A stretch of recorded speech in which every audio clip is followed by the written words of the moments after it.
தமிழக வெற்றிக் கழகத்தின் தலைவர் விஜயின் கரூர் பிரச்சார கூட்டத்தில் 41 பேர் உயிரிழந்த சம்பவம் நாட்டையே உலுக்கியது. இதில் 10 குழந்தைகள், 18 பெண்கள் உட்பட 41 பேர் பலியாகியிருந்தனர். இந்த சம்பவம் தொடர்பாக மௌனம் காத்த விஜய் வீடியோ ஒன்றை வெளியிட்டிருந்தார். இப்படி ஒரு கடினமான சூழலை சந்திக்கவில்லை, உண்மைகள் விரைவில் வெளிவரும், சிஎம் சார் என்னை மட்டும் பழிவாங்குகள் என தெரிவித்திருந்தார்.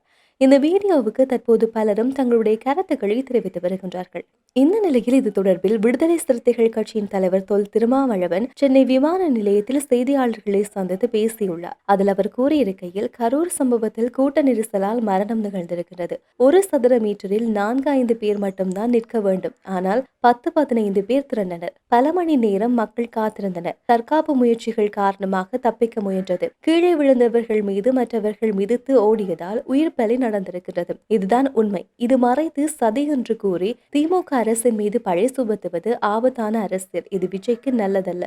விஜய் சுயமாக சிந்தித்து பேசவில்லை. அவரை சுற்றியுள்ளவர்கள், குறிப்பாக பாஜக, RSS தொடர்புடையவர்கள் உசுப்பேத்தி தான் பேச வைக்கின்றார்கள். விஜய் சுயமாக சிந்தித்து பேசினால் மட்டுமே அவருக்கு நல்ல அரசியல் எதிர்காலம் உண்டு என தெரிவித்தார்.